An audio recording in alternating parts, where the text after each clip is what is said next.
All right, thank you all for joining us this morning. I'm excited to open the second annual Red Branch Arts Festival by welcoming our readers and our guests, and thanking my fellow editors, Heather Hartman and Wes McMasters. Like you said, I'm Noah Salva, the managing editor of the Red Branch Review. We are a nonprofit and literary and visual art annual. We're based in Knoxville, and part of my job at Red Branch is to raise the profile of the arts in the communities of which I'm a part and to celebrate the artists in those communities. I'm really grateful for you guys coming, and can't wait to sort of, do this. Wes and Heather have been with me since the magazine was just a glimmer in my imagination. I'm grateful for their talents and expertise. I think it's a rare thing to find people with whom you can share a vision and then have those same people have the energy and focus to will that thing into being. And this event is a nice reminder that that's real. But of course, this wouldn't be possible without the talented people who make the pages of Red Branch come alive, who are willing to share their art and labor with us, and we're lucky to have 3 of them join us to share their poetry this morning. Jeff Hardin is the author of 7 collections of poetry, most recently Watermark, A Clearing Space in the Middle of Being, and No Other Kind of World. His work has been honored with the Nicholas Roerich Prize, the Donald Justice Prize, and the X.J. Kennedy Prize. Recent and forthcoming poems appear in the Southern Review, the Hudson Review, and Image, among many others, and he lives and teaches in Tennessee. Maggie Hess is a graduate student living in Knoxville, Tennessee, with her partner and their 2 pups.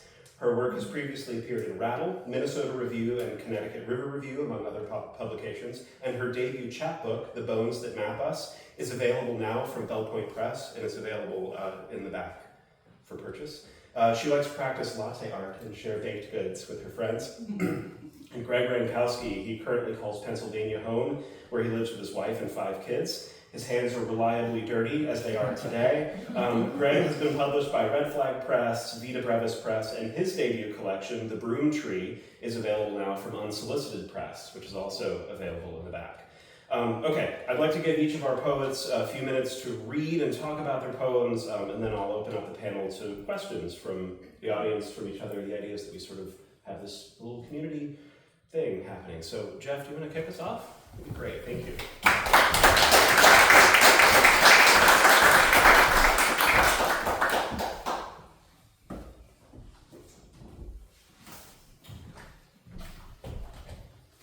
Hey, everybody. Hey. It's good to see you all. If anybody knows me, you know that I write a poem every morning and have for most of my adult life. So I'm going to read the poem I wrote this morning while you were all sleeping.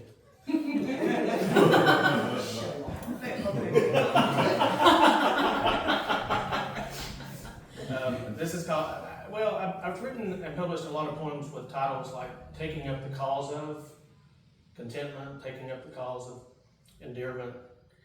So I'm trying to decide whether to name this one Taking Up the Cause of Belonging or Sanctuary. When strangers find a meeting place, for a time, they all belong to each other. Old lives cast away, a new story beginning, revising even eternity. Let's concede there's so much that's inconceivable. I'm a man who was once a boy, who imagined then, as now, I'd live for most of a century without blemish. The rooms we sit in are never not a sanctuary. Voices surround us, each a grace. Wherever we turn, we meet another immensity, larger than the one before. What more proof do we need? The unbelievable is believable because it is unbelievable and could not have happened, but did. And we, who didn't have to be, were present. I'm just trying to add my small part to a text I'll not see the end of, whose quietness is the mind of God inclining toward the not yet that already is.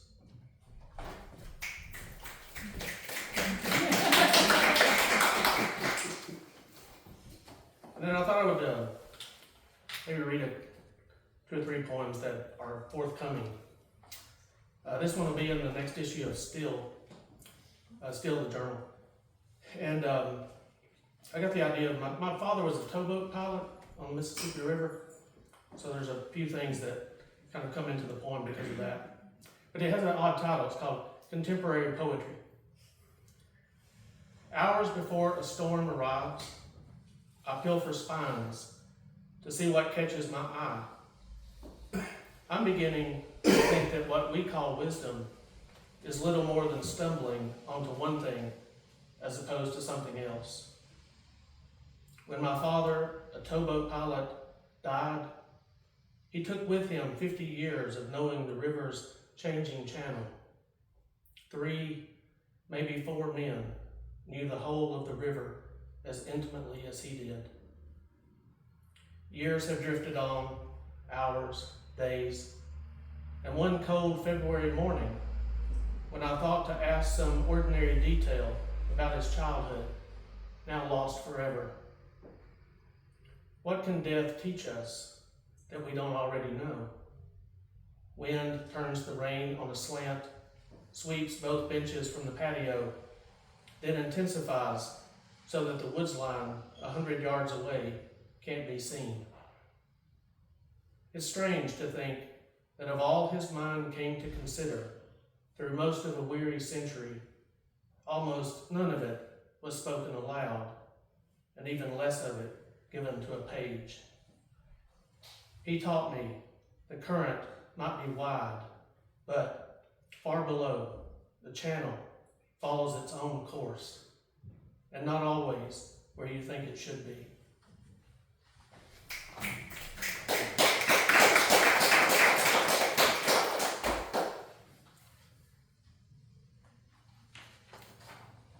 This is called A Song of My People. The people I've tried to sing of never cared one whit, and turned back to campfires and bean rows, and whatever sadness lay deep in their thoughts. There were shut-ins to look in on, and someone's fallen tree to cut and haul away. And had I asked what question follows all their days, they would have thumped me good and spent no time explaining why.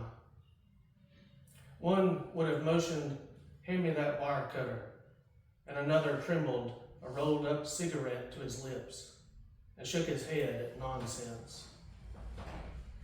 They've been gone for years, and that's the one true answer to any question. But mornings and evenings I hear them rattling around inside me. Tool shed carpenters shoring up steps, hatchet throwers and pool sharks, old men rummaging coffee can catch-alls for a lug nut or washer, a wheat penny, a buckeye, a cave-found fossil. They make a song of searching after saw blade files and needle nose pliers. A note goes high, then low, contemplative as an eddy, some long-gone lonesome hinge on a hayloft door. And I move to speak, to say their time and place, the words of who we were and came to be. And one goes silent as he always did, and another slams a tailgate shut, and one leans down to hook a chain to pull someone from a ditch, and one nods and shrugs his chin and lets that be a sort of answer.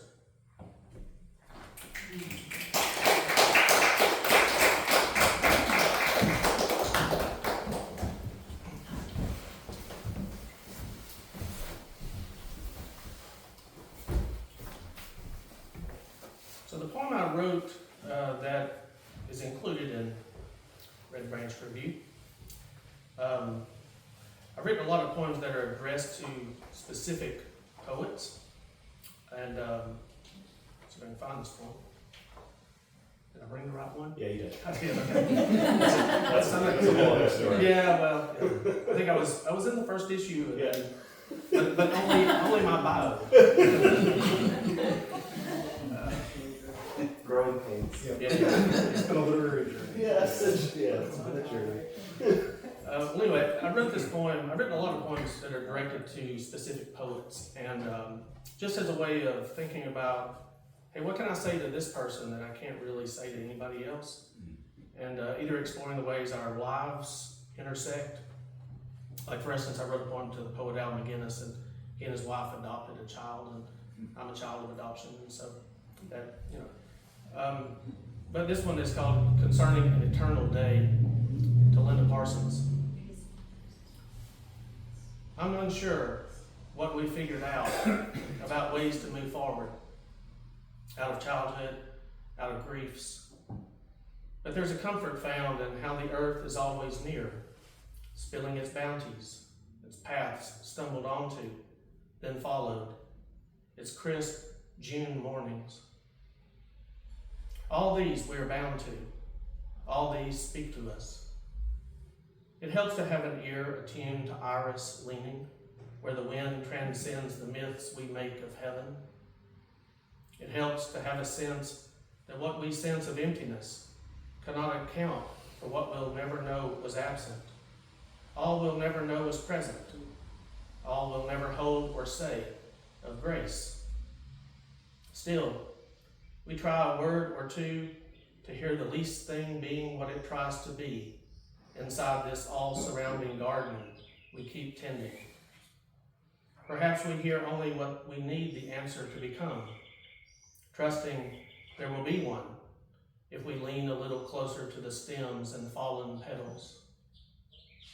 These words are curiosities, brief as berries underfoot. I know no more than you do what the final harvest holds. If what we spent our lives on comes to ease for anyone the burden of a moment's lack of ease. Words are our beginnings, yet they hold a hollowness that sometimes seems the point of any day's demise. The letters sent or unsent, the joys that fell away, the mysteries that didn't. Is this our one eternal day, the one the hymn reminds us of? I am bound for the promised land. I am bound for the promised land. Your words have offered rest, forgiveness, the peace of time borne down inside the bones, remembrance, the yet to be, the spare solace of starlings. I'm unsure how a path appears and why the mind decides to follow where it goes. Mystery may be the only ground we walk. It leads from here to here again, from word to word, from grace to grace. We step through weariness to find that we belong. I'm sure there isn't anywhere that isn't offering a call to be reborn. This poem is only one of countless answers passed along to you for safekeeping. Hold it for a moment toward the light, then let it fall away, toward roots and loam, toward songs you sing alone, the wordless ones that never rise to reach your deepest voice.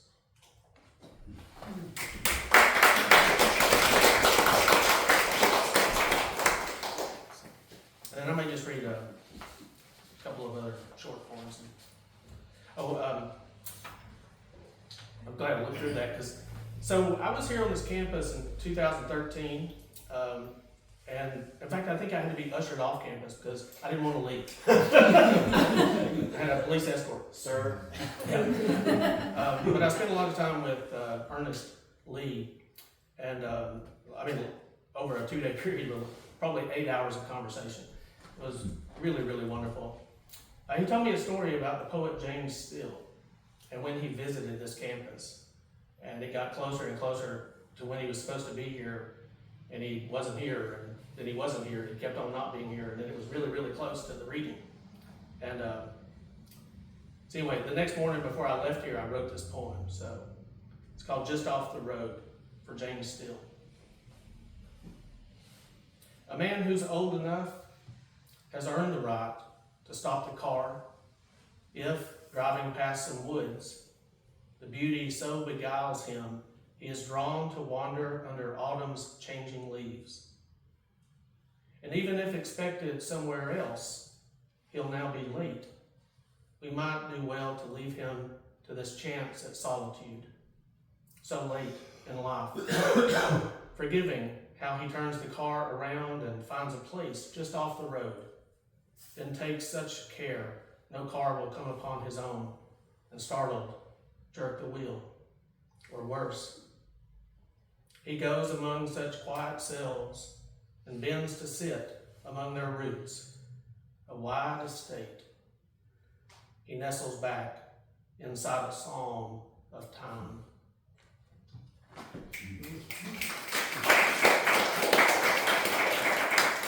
So apparently what he had done was he saw a stand of trees and he loved it and just kind of went out and sat under a tree and actually fell asleep. So,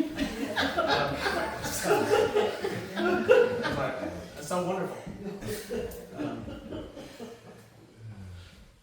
And then I'll end with a little poem called Point of Origin.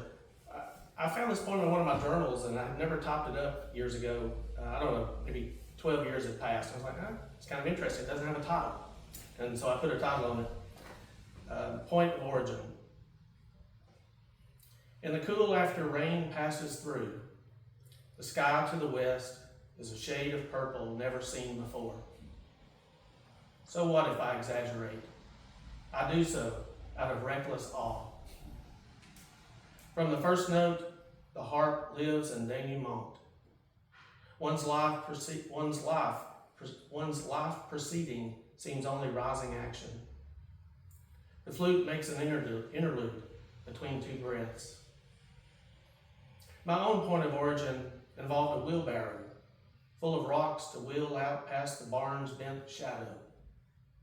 Sometimes, though, I knelt down where a doe had stood. Home from school, I followed my papaw from woodshed to hog trough to feed barrel to woods trail out back. Evenings on the porch, we sat barefooted and sang to the stars.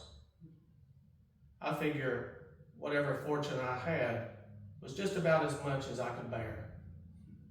I lay on pine needles, I sampled wild plums, cast here and there, I've held on tight to the bones of the wind.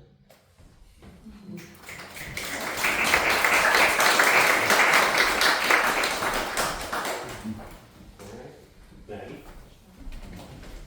Thank you.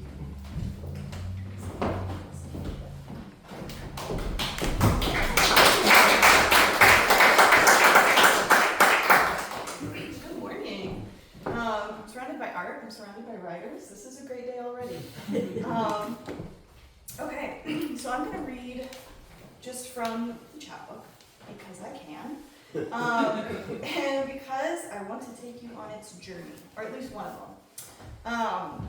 And so what I'm going to start with is the first poem in the chapbook, which was the last poem I wrote that made it into the chapbook. It really helped seal the deal, I felt like. Now it's an erasure, so you're about to hear a lot of repetition.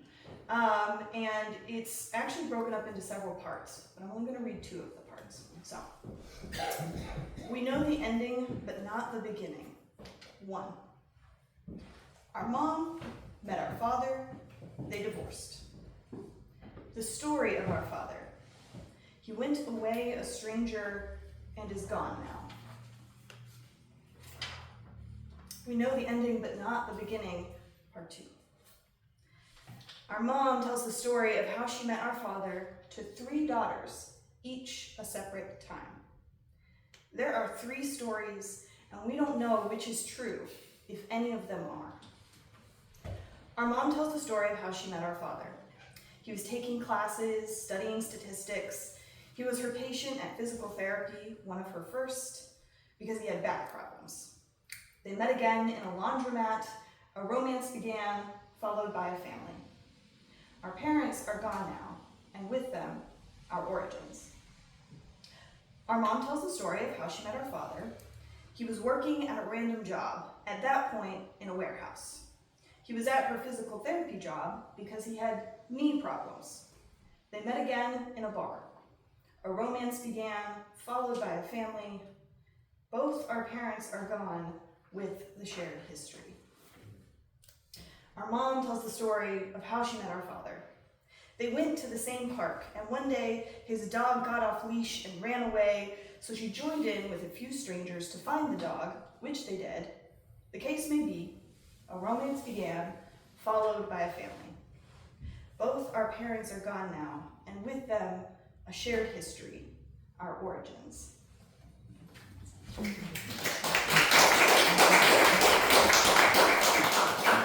There's a third part, and if you want to know it, you need to buy the chapbook.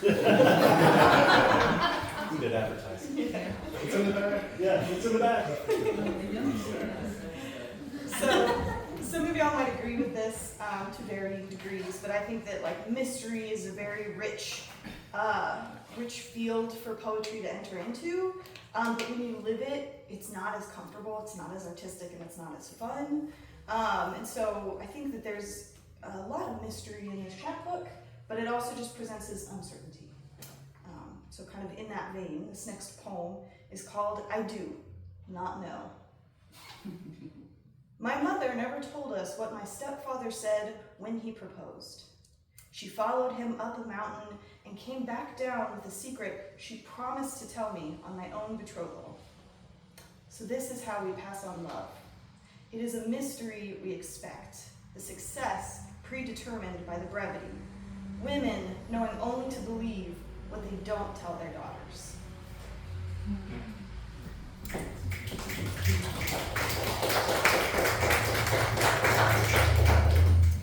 And with that, I'm going to read the poem that was in Red Branch Review. Because there are, like I said, multiple journeys in this chapbook. A lot of it is sort of written toward my family and especially toward my relationship with my mom. But intertwined with that is the relationship that I began and now have with my husband, who I moved in with before we were engaged, before we got married, because we both wanted to test that out. And as you do, you bring your belongings together and you just kind of use them, and then maybe if you get married, you get better ones, for the registry. So we had been living together for a couple of years, and then he decides to tell me where his silverware came from. And thus this poem. It's called Divorce Spoons. I don't know if we're facing our demons or living with our omens. The spoons we use for cereal, for fruit cups, for sauces, for soups, for mixing his coffee, cream, less sugar, and mine, cream, more sugar, belonged to his former lover and her ex-husband. The spoons we use once loved their hands, the soft bridge between need and sustenance that marriage constructed, divorce removed. When his former lover left her husband, she kept the silverware. When he left his lover, she left it behind. And now, they nestle in our drawers. We heat them with our palms. We slide them on our tongues. We've grown comfortable with a past that became a necessity.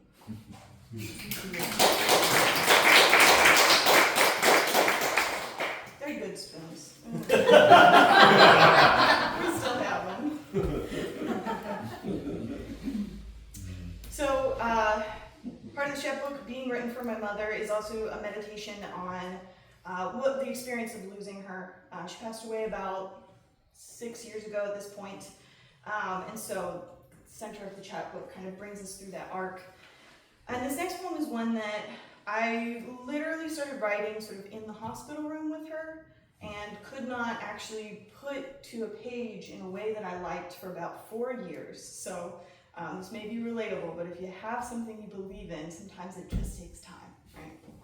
But this is called Guzzle for a Pulse.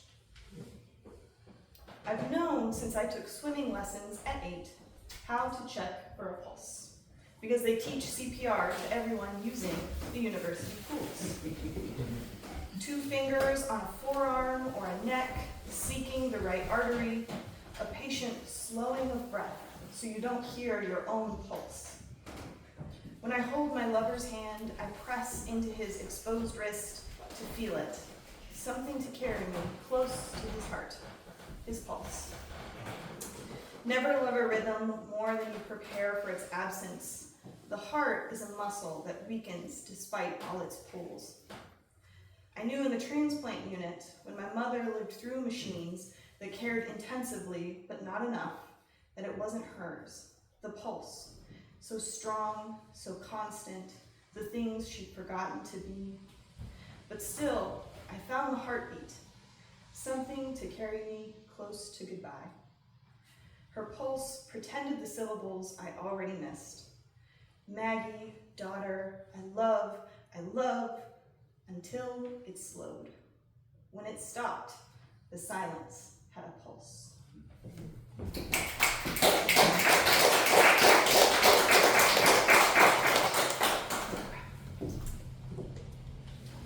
So somebody very kindly read this chapbook and reviewed it online. And the big critique they gave me is that my family history is very confusing. And trying to capture that in a chapbook was a little difficult, which is fair. So I like to think this poem comes in and says some things like a little more clearly than other poems do, but we'll see. This one's called Scared Sacred. My mother had 4 husbands and died in the middle of her last divorce. Hun, these are the only blueprints I have. You leave, one way or the other. I've hardly seen a successful marriage up close. When Mom remarried the second time, she had 3 years. He was only 30 when his Jeep flipped in a country ditch. Hun, all I know is I could lose you, one way or the other. A headache, kidney stones, chest pains, these unforgivable mortalities. Every day I love you, I wed my fear. I bless every year of you, every scared, sacred year of you.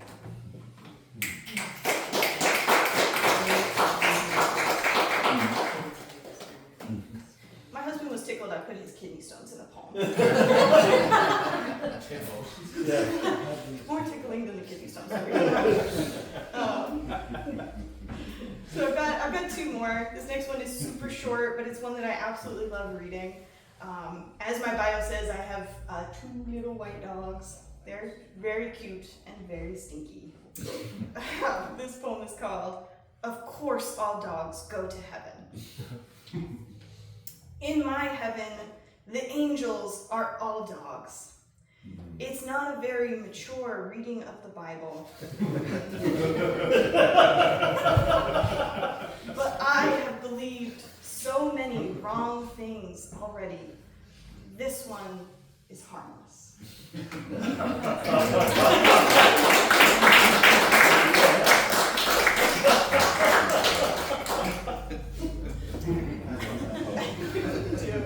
Thank you.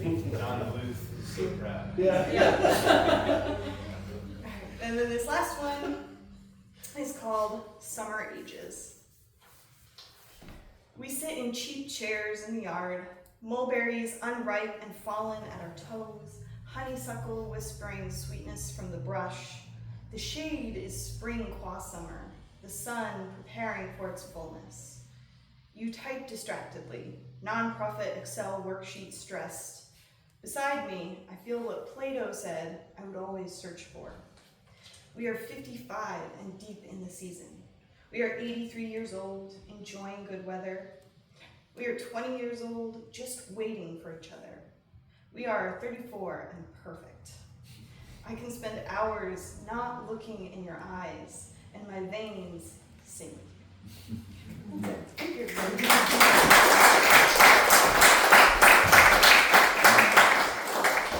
All right, Greg. Let's go. All right. Thanks for everybody who came in late and are joining us now. I appreciate you guys coming. My name's Greg Ramkawsky, and I live 9 hours away. You probably noticed that I don't have a southern accent, and it's because I'm not from the South. So it was a great ride yesterday. I'm super happy to be here. So before Spotify or Apple Music, YouTube, SoundCloud, streaming, even before those old headphone booths at music stores, where you could scan the barcode and get a sample. Music outside of the radio was a guess based on album art, genre location, band name, song titles, maybe even song length. 17 tracks, nothing longer than 2 minutes, 11 seconds. Sounds punk to me. 7 tracks, but it's an LP. Strap in from some prog metal, 10-minute plus long songs, baby. How did bands get their stuff out there? Free demo tapes or 2-track CDs in cardboard sleeves on spinning racks at shows or festivals. This is where I find myself. A 2-track CD in a cardboard sleeve at some label mate's show. And I have books for sale in the back. Stop by the merch table, come and say hi. Absolutely. So I wanted to start by reading. So a long time ago, there was a thing out in Indiana, Pennsylvania, which is not where I'm from, but where I've gone before, called Lit Night, and it was at a place called the Artist Hand, and Dr. McMasters had a hand in running that. And so something that they always did was they opened by reading a poem they didn't write, which I always appreciated. And now I run my own lit night called Open Mic Gallery. And it's at a coffee shop that I don't own, but in a town I don't live in, but I still like to do it. So I wanted to open today with a poem I didn't write. It's a very small piece of a very unknown poem by a very unknown poet, T.S. Eliot. He wrote this little thing called the Four Quartets, and out of that little Gidding, section 1, I wanted to just read a few lines of that to open us up and maybe give a little clue as to where I'm taking my own reading today. If you came this way, taking any route starting from anywhere, at any time, or in any season, it would always be the same. You would have to put off sense and notion. You are not here to verify, instruct yourself, or inform curiosity, or carry a report.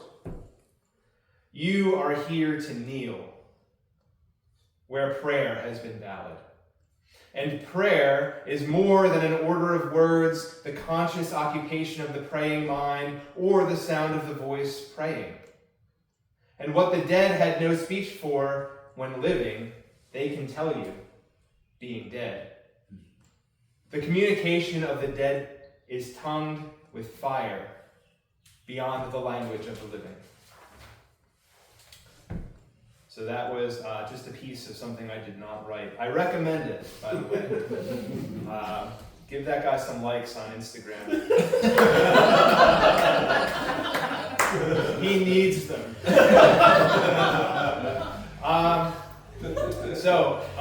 As Noah said earlier, I have my debut collection called The Broom Tree. If you're not familiar with what a broom tree is, then I recommend buying the collection. Because it's cheaper than traveling to the Arabian Peninsula and finding a broom tree to sit under like Elijah did. At least I think it's cheaper. $15. I mean, it's got to be cheaper. And so several of the poems I'm going to read today do come from that collection. This poem does not. It is called Third to Last. Let me be direct. Weird for a poet. I struggle now with God. With God, let me be direct. How do I leave the edges of my field unharvested? God struggles now with me. What is there to glean in the field you have sown? To the poor, let me be direct. To the poor now I say, am I not one of you? Your work is to go. Go to the fields. I go there now to meet you. Let us search together for useful fruit.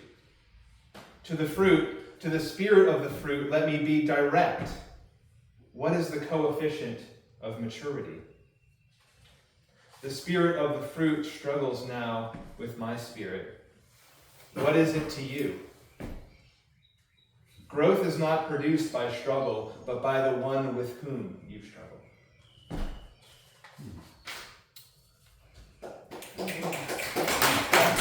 So I meant to say two things about this. One, somehow I think my poems end without me or anyone else knowing that they've ended. So I'm done, and everyone's like, "What do we do? Do we clap or snap? What? I don't know." So feel free to not do anything until I'm like, and that's it. Or you can guess, but I might try to trick you. So just be aware. You don't ever want to be that person who's like, yeah. Like, I'm actually not done. Shoot. Oh my gosh. I feel like an idiot now. Sorry. Okay, this is from the Broom Tree. This is called A Prayer, Part 1. Prayer is struggle, dialogue, desperation for action outside free will, supersession, and sovereignty. Displaced, deference of personal choice and consequence. Hope without guarantee. Alleviation of pain, tearing out the heart, extending, still dripping blood, and a hole emptied of fleshy imposter. Black-dressed, spasmodic, laid to rest in streams, king's hand held, directed to crush out the wine. A chalice studded with despair, longing, woundedness, filled with the end, misunderstood from the beginning. Consumed confusion, reeling, drunk with iniquity, dribbling down the chin without a napkin to wipe the dual spring mouth of impurity and praise. Intercession, fights and campaigns on behalf of unmet expectation, emptying the mind. Lazarus' tomb, musty stench of bleached death, decay, and empty grave clothes. Shroud of the hidden beneath the revealed, will of one who acts outside the realm of human control, reason, truth, morality, and rage of nations. Arrayed in clamor of battle, resisting the one who sits in derision, seeing the rage of nations within the sphere of time and space, traversed by wheels within wheels, upholding the firmament with wings and eyes and fire, directing the course and feeding fields unseen of flowers. Sparrows, out of work without toil, flighty yet fed, the cry of the owl, surrounded in wilderness, tar pits of hot, black anguish bubbling up from the bowels of what composes the core of created world. Serpent overthrow over the bank of Gerasene sea, exchange out-of-date fruit rotten without sustaining power or nutrient. Display of the inside. Clusters of figs gathered from impossible vines which wrap themselves intertwined with veins constricted. Weakened heartbeat, faint flicker of light. Blown coal, clay oven, breath on the sticks of uncertainty and doubt. Double-minded, wave-tossed expectation of misplaced reception, wedding guest needy without host-provided garment.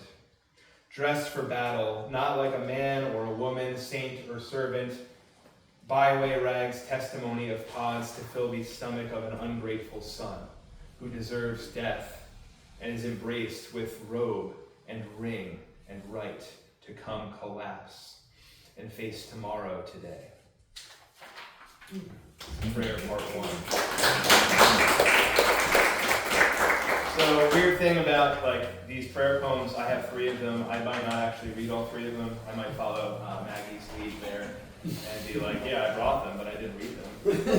If you want to know about them, well, you know what to do, I think. But weird thing about the prayer poems, they are full of scripture references, if you didn't catch that by listening to what I just read.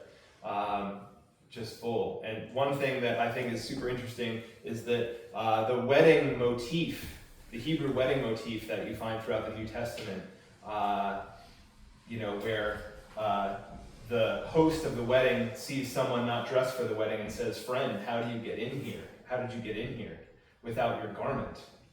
Back in the day, the people throwing the wedding provided the wedding garment for the person who came. They would come and put on the provided garment.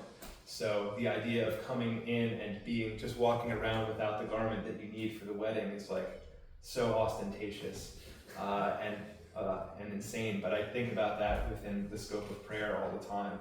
Like, here I am coming into the presence of God to pray. Am I wearing the garment He gave to me, or am I coming without it? And so, I don't know, I just thought I'd throw that in there. By the way, I used to be a pastor, so if I come across that way, I'm not that sorry about it.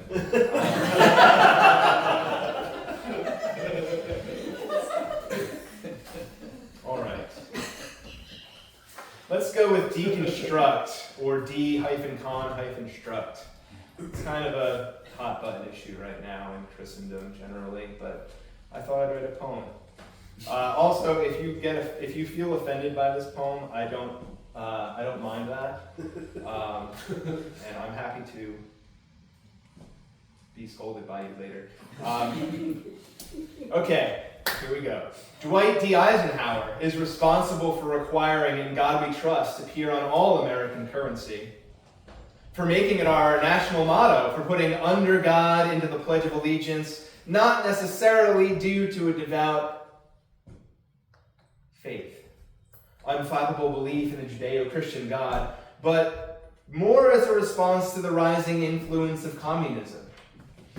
I never knew it, right? The world I grew up in occurred after the Red Scare, McCarthyism, the beginnings of the Cold War. To me, there was never a pledge that didn't include one nation under God. Never a dollar or a cent without a reminder, as though these evidence were proof enough. America is a Christian nation. Looking backward through the green lens, listening through the daily grammar school 8 a.m. filter, standing hand over heart, except for my insubordinate period, which I'm sure none of you ever had, America must be God-shaped. Yes. God of native genocide, God of rape, God of white male privilege, God of rape, God of enslavement, God of rape, God of America, God of lowercase God. Oddly, my personal experience did not reflect objective reality. Shall we worship the enlightened patriarchs who paved the way for this godly nation, who taught us all the song of oppression, called it manifest destiny? Followed the so-called doctrine of discovery, sang these songs of praise. My favorite was to the tune of Convert or Die. Don't know if you guys ever heard that one. My God, it's like Koheleth knew something important. There's nothing new under this sun. I was a kid. It was the winter of 89, maybe 90. I wore brown mittens with obtuse orange stripes. Stuffing coming out of the thumbs where I hooked my hands to the top of the chain link. It was freezing, and the president was landing in a field near my house. It seemed important, exciting. My mother took my mittened hand. We should run across JFK Boulevard, grab some hot chocolates from the diner. We clambered over the Jersey barrier, paid in God's money, and missed the helicopter. The Cold War was almost over. When I went to Boston on a school trip, I learned to hate the British. Didn't they know the American colonies were God ordained? I knew it's sepsis. Septis. It's a weird word. Didn't they speak Latin? Didn't they know that America has supplanted Israel? That was meant to be sarcastic. Do, and you will be blessed. You have been blessed, therefore do. Which is it? Damn this wasted tea. Jesus. Birds have their nests. Foxes have their dens.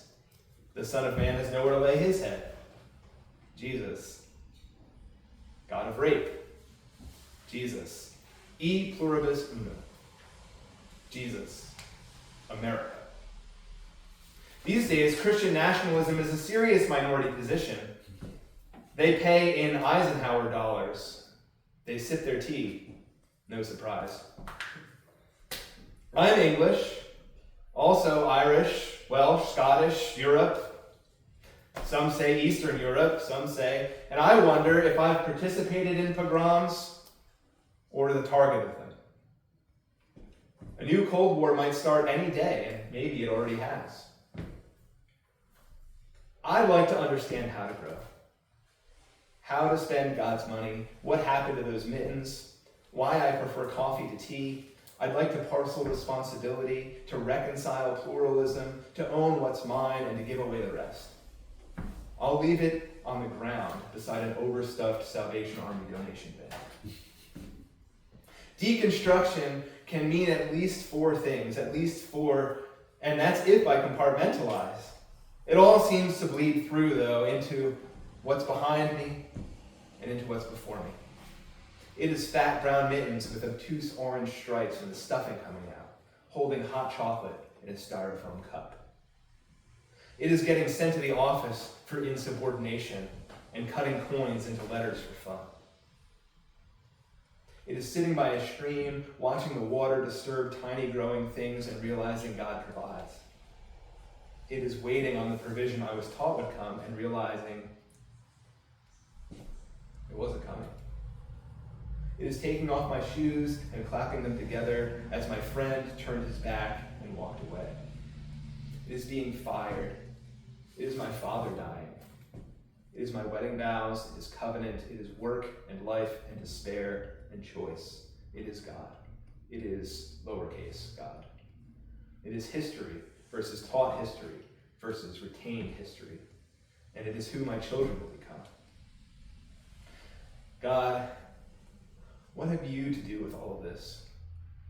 Can I place you properly into time? Have you placed me? Eternity is your habitation. I do not dwell there, yet I do. That's the end.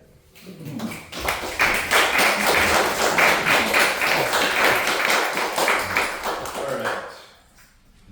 I think I over-prepared for this. Nonsense. That never happens. But to quote that barely known poet I mentioned earlier, there will be time. I don't know. Should have named one of my kids Proof Rock, but I didn't. There will be time. There will not be time. There will no longer be time for that. I am 40 years old and I do not need to have another child. And more to the point, my wife said, if I am given another child, it is not of the Lord. And you will go to meet him, so knock it off. Yes, ma'am. All right, I'm going to choose to read a poem I wrote called On Attending a Writing Workshop. I wrote it before I attended the writing workshop. It's just a heavy day, I think. Okay. There is a certain bondage, a certain heaviness in living. Don't get me wrong, life is beautiful and worth fighting for. I've campaigned in the dark places of the world. I have battled on knees stained with blood and vomit and tears. Wars fought hard by those who have hardly fought, because I believe their lives are precious. They matter. And Christ, I have no place in this world. Would that times of refreshing would come. The bondage in living is that I'm alive, bound to the flesh of this world, bound inextricably to some knowledge that we're not all getting out alive, bound to my doubt that my life will be of any account, bound to the darkness of vexing knowledge stretched between the posts of shame and anger while words lacerate my exposed, transparent skin. Bound by a desire to protect people from the consequences of other people's choices, and bound to fail. would that times of refreshing would come. The heaviness in living is the weight of insurmountable expectations placed upon me by I'm not sure who. The weight of other people's sin, no, desire for sin, the weight of bearing with those who ask for advice but don't take it, who plead for prayer but hate conviction, who want truth, but in all honesty, don't we all sometimes prefer lies? The heaviness is the black opaqueness of suffocating helplessness as the people I love so much finger the triggers of their next to last destructive choice. Sometimes I feel there's not much fight left in this dog, and I hate euthanasia.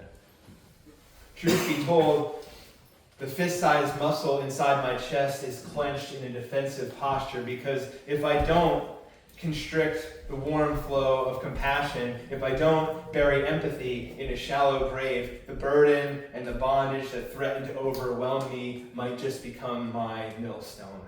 Christ, I have failed. I will fail everyone I love. Would that times of refreshment come. Is there still a hope to live for? I want there to be.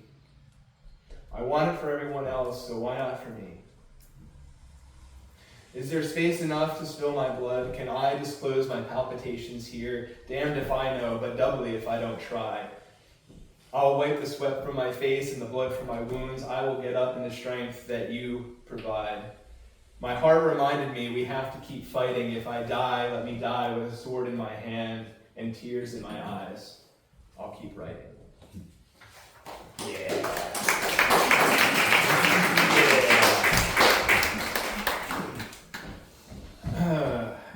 How much time have I got now?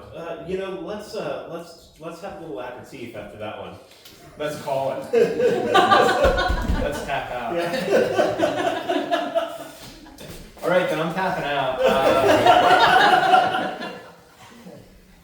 That was great. Thank you, guys.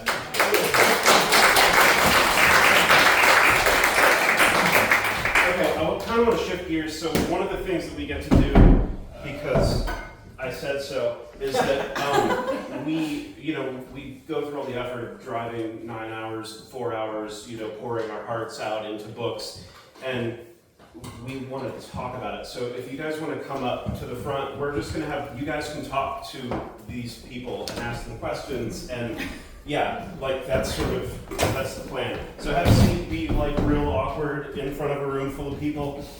Don't do that, just ask questions. I got you.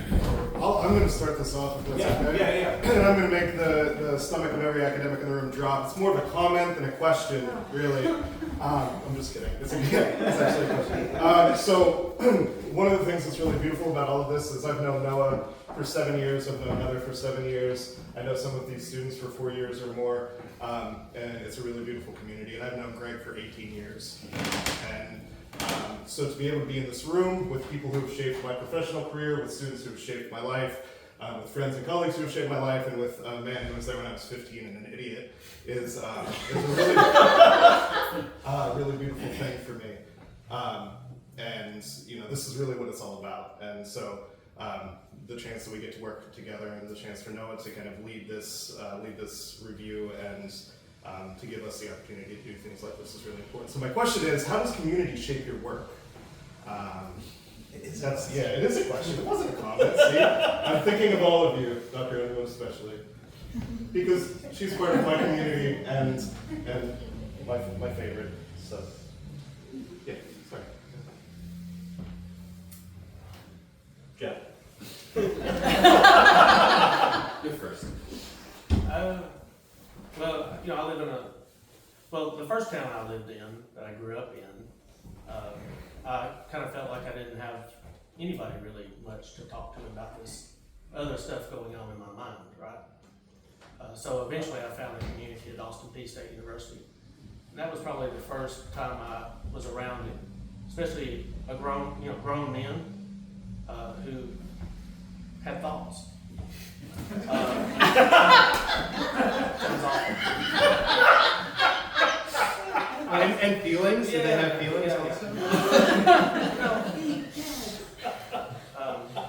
I'm going to try to get out of this answer. Now, I'll jump way ahead and say I live among 5,000 books of poetry, which is about the number of books I have in my personal library. Yes, I will probably be stopping at the cage before I leave back home. But that really is, my community really is the other books of poetry that I read. I don't tend to, overlap with a lot of people where I am. So, I don't know. In some ways, I'm kind of out in the hinterlands. I'm at a community college. So, my community is, but it's also, wide ranging because there are all these poets that I'm friends with. And, Susan back here, Linda Parsons, Marilyn Callan up in Nashville, up in Knoxville, and, just a whole range of poets through Tennessee and beyond. Maybe another answer to that question, my first community was every literary journal that I picked up that nobody else at the college even knew existed. And I would take these and read them and find all this other stuff. It was like, yes, I want to be part of that. Those cardboard wrapped LPs. Yeah, Dr. Underwood made me part of the community the second I got here, so thanks, Susan. You can go. You can't do worse than that. There's lots of ways to answer this question, so I'll pick a very specific one. I, especially with the chapbook, but a lot of my other poems, I am writing out of a community, right? And I'm just one voice. So every poem is just that speaker, right? However much that is connected to me. But there are stakes and there are responsibilities for that. In particular, with the chapbook, I'm writing for my family. And I'm writing about an experience that happened to my family. And I can only share how I experienced that. But I was responsible to my sisters in how I talked about our mom and or the string of male figures in our life. And I don't take that lightly. I think that there just always needs to be that navigation of this is mine, but also I am situated within an us. And to be really specific, the erasure poem that starts the collection, We Know the Ending but Not the Beginning, was originally written from an I. I know the ending but not the beginning. But the whole premise is there are 3 different stories. Literally, this is literally true. My mom told 3 different stories to 2 of my other sisters and I. And then we came together one time and we're like, wait, that's not how our parents met. We still don't know, we never will, right? So when I was editing that poem, I was like, this is not just, I don't know the ending, or I don't know the beginning. This is all of us. So to whatever degree it's shared, I need to acknowledge that. So that I think that's one aspect of the community that you are in is how much are you responsible for them, and how are you just showing that awareness? I feel like I come from a place that doesn't have authentic community. I feel like I come from a place where community is inauthentic. It's made up. It's a label that people slap on potlucks after church, but it's not real. And poetry, forget about it. I show people things I've written, thinking, oh, I've really put the cookies on the bottom shelf here for this poem for this person to read, and they look at me blankly. And I'm like, there's something wrong with me. Because the them out there, they're representative of the normal world. And like you were saying, I didn't have any support. And it wasn't until I was an adult that I realized there were other grown men that had functioning thoughts and feelings and things.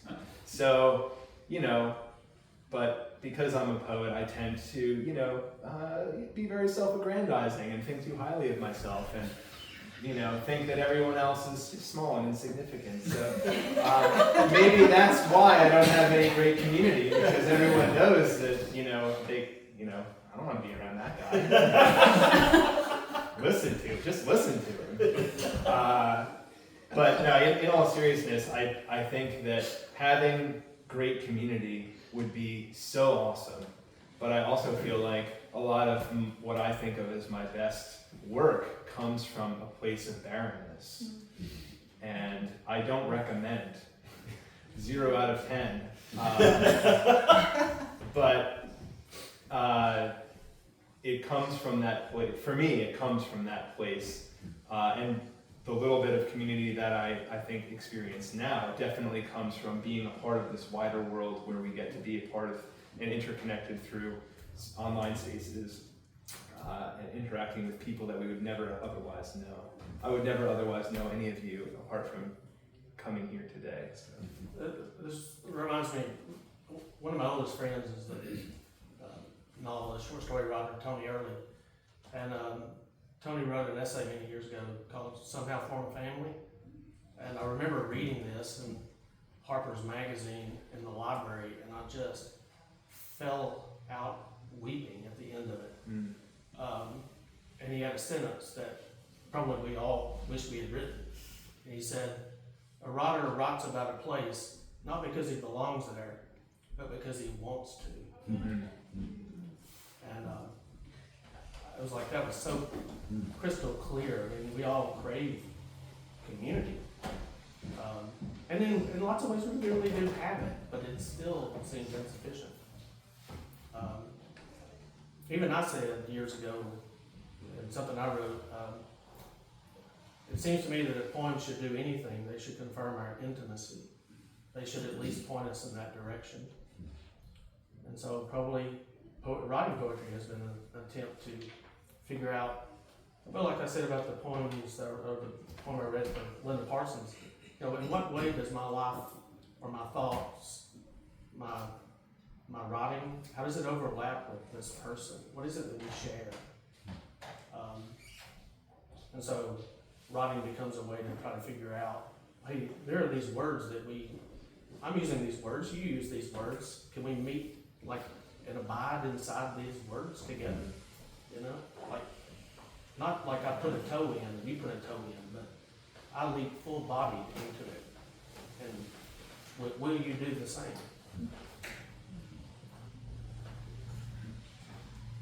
Thank you, guys. That's cool.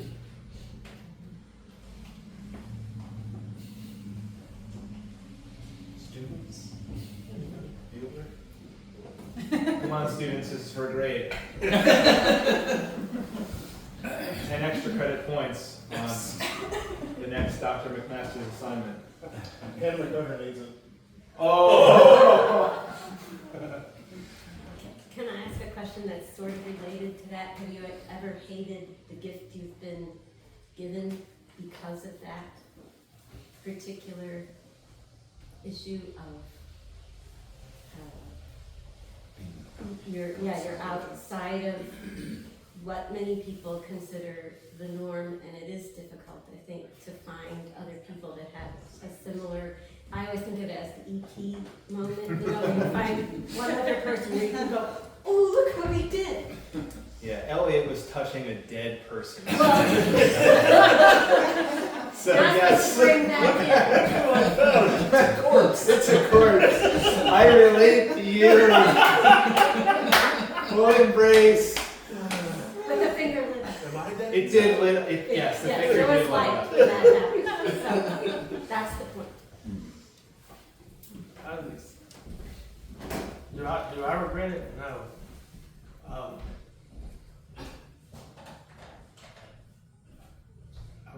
There's a guy, William Maxwell, who said, why people don't walk around in a continual state of astonishment is beyond me. And, well, all I can do is just start quoting people. That's the next T.S. Eliot.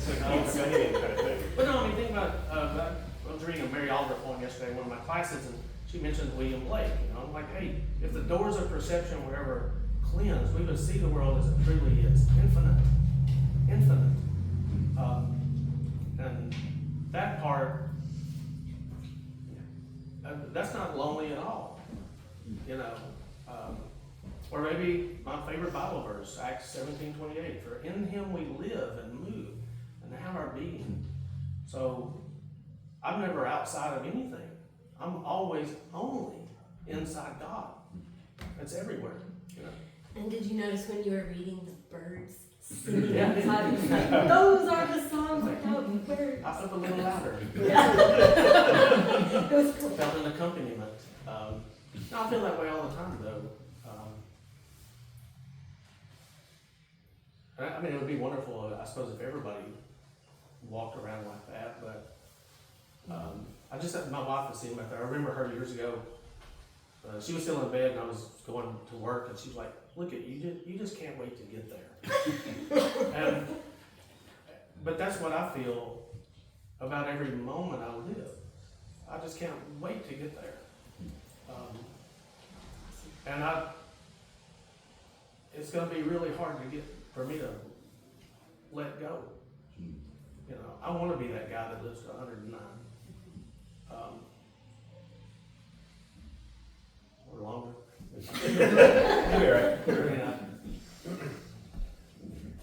I feel like, mostly I feel like an imposter, I think. So when I think about the idea of a gift, I generally would immediately counter in my internal dialogue with, I don't have it. Whatever it is, I don't have it. And or someone else's blessing is a curse for me. And so I think probably a lot of my writing tends to be my best effort to refute that inner dialogue. And say, no, that is not true. What you're saying about yourself to yourself is not, in fact, the case. Which is a nice sentiment, but practically it doesn't always work itself out. But I don't regret, even in that, I do not regret it. Because I think if I could put some word to what you were just speaking to, it's maybe the idea of legacy, in a way. And like being happy to be awake and going to a place and experiencing the thing every day is a beautiful legacy. Living to 109, if the Lord wills it, and He doesn't call us home first, could be a beautiful legacy. And I want my kids to be mentally and emotionally sturdy and aware. And so whatever gift I have, whatever gifts I've been given, I want those things to be used in their service, and hopefully in the service of one or two other human beings that could feel less alone. Maybe less alone than I've felt. So, yeah, I don't regret it. Yeah, I think the main answer to that question is no. No regrets. No regrets. No regrets. Because I've in many ways led a very frictionless life. Nobody's ever shamed me for being a poet, amazingly.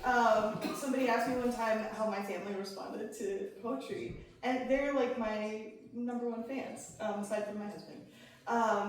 And like sometimes they read it, sometimes they don't, but like it's never been a thing I've had to regret because somebody else told me to, which is beautiful and rare.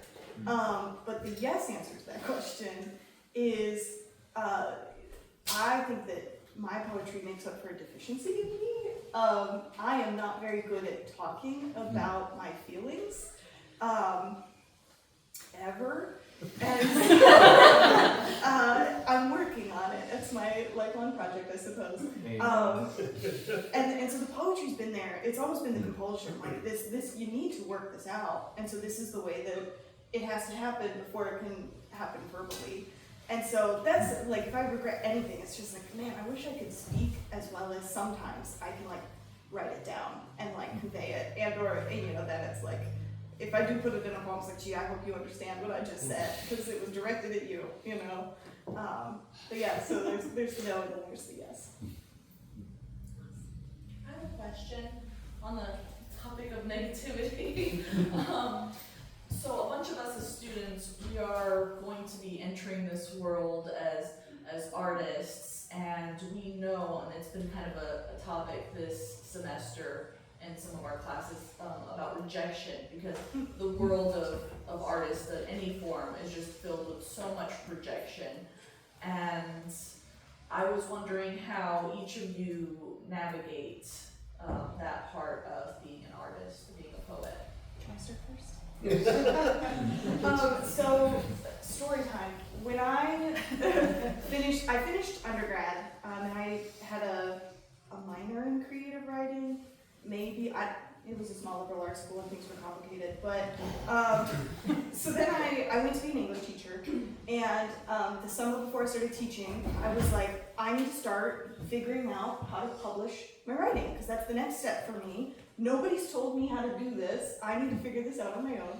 And so it was the summer of 2015, and the very first magazine that I submitted to was poetry.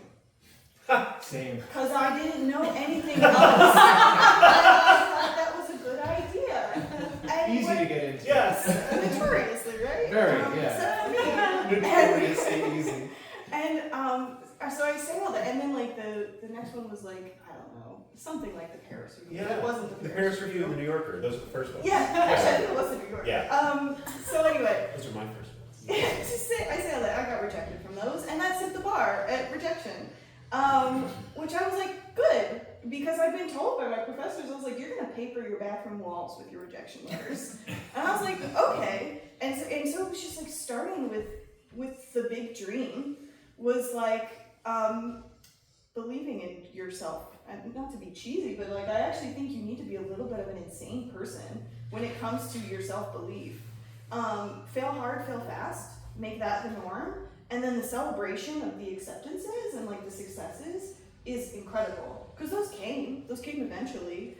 But it was eventually, right? And it was just like, okay, I got another rejection. Let me try again. Poetry, here we go again. You know, I actually haven't submitted to them since 2015. Well, didn't you just now hear back from them like last month? Right. For submission? Guaranteed to get back to you in 7 years. August 2022, it's just sitting there. Yeah. So that's my anecdote and what I would say. I would say that, I actually take every rejection letter very personally.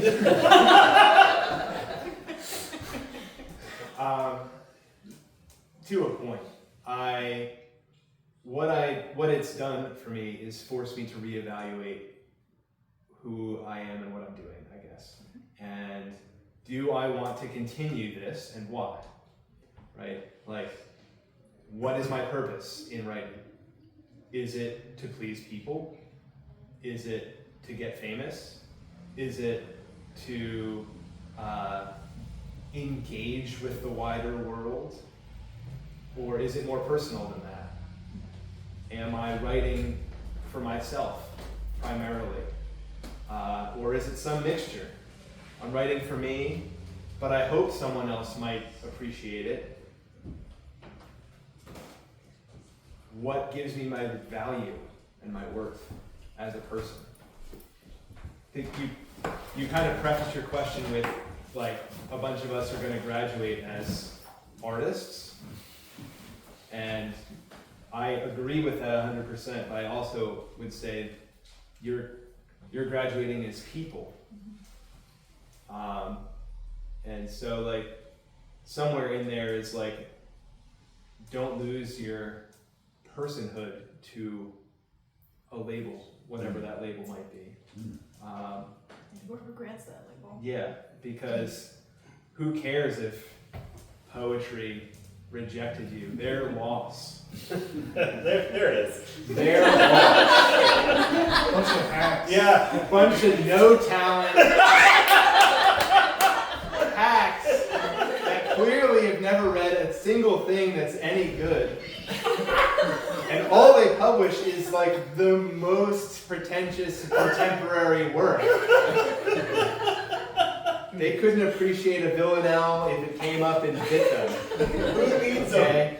Who needs them? That's why we have the Red Branch Review. There it is. For sale in the back. It's for sale in the back. Full copy. One has his bio, but not a poem that he wrote in it. We're just advertising for Jeff. We just love Jeff. He got into the second though, so. Jeff's bio is going to be in the third also. Yeah, let them know. Jeff is out there. Yeah. Volume 46. Jeff Hardin is a poet. Yes. But in all seriousness, like, and there are so many places to submit to out there. There's so many small presses and so many literary magazines and so many just digital zines that zines on. Yeah, you can have however you zines. say, whatever. It's a digital magazine. There's so many things out there. So many voices can get heard now. And so, I don't know, somewhere in there is, I want you to be encouraged. Like, you're a person. Don't let somebody else decide who you are. Don't let somebody else decide for you that you need to stop writing, or you need to stop arting, whatever your art form is. Continue to do it. Continue to love it, embrace it, and express yourself in it. And let that be an expression. And in the meanwhile, like, you might have to get a real job. Or marry rich, whatever. It's always an option. Always an option. Not for me, but maybe for you it's an option. So anyway. I would just add, and this will sound negative, I don't mean it to sound negative, but almost all, at least from writing, if you use art, what we're doing here, almost all writing is rejection. And I mean every bit of it. I don't know, I haven't even kept track. I probably have like 1,000 poems that have been in literary journals, and 7 books, and several chapbooks, and but that doesn't even mean that they'll be read or bought or except for today, and or reviewed or whatever, right? But that's not even any kind of motivation for me. You know, I'm always responding to things by saying, well, you know, writing is a joy, and trying to get published is a chore. And you know, and I'm a lot older now, and I don't really care as much about that part of it. I just like doing it. You know, when I was talking earlier, this kind of may be connected too, but I read one time that there were these experiments done on people's eyes where they were stable. I guess the human eye is always in motion, but they stabilized the human eye. I don't know how they did this. I don't know if it was needles or what, but people came back and said that they had seen colors they had never known possible, and it was just revelatory. And so to me, like, whatever art you're creating, approach it like that. You know, there's some butterflies that have like 13,000 facets in their eyes. So why would you not want to leap into that? And who cares if somebody says no to it? And somebody eventually says yes to it. Or as Drew Holcomb and the neighbors out of Nashville say, find your people. You'll find your people, and sometimes that's 3 or 1 or 150, you know. And I think you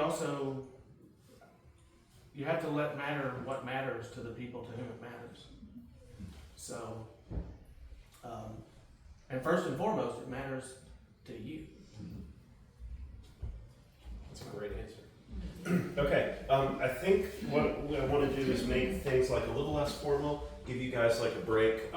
Let's chat, let's drink coffee, let's eat donuts, let's buy books and get them signed by the people who wrote them. So those are all in the back, and we can just be informal for a while, and then our artists are here and they will talk to us later. So in a few minutes we'll reset and switch gears from literature to visual art, and that'll be amazing. And also grab one of these. So this is the flyer that I referred to earlier. We are trying to build a writer's residency so we can continue to build community. Once these seminars end, once these creative writing seminars end, or these writing workshops end, you gotta meet people, right? You gotta hang on to your friends. You gotta hang on to your poet friends. You gotta keep texting one another and stay in touch, because it's harder and harder. But one of the ways we can do that is by embracing the arts here and supporting the building of a residency here, so we can bring artists and poets here to embrace this community and support one another. So grab one of these flyers. They're over by the sign-in book that if you haven't signed into, you should sign into. Yeah, and just harass your rich friends. Like, I mean,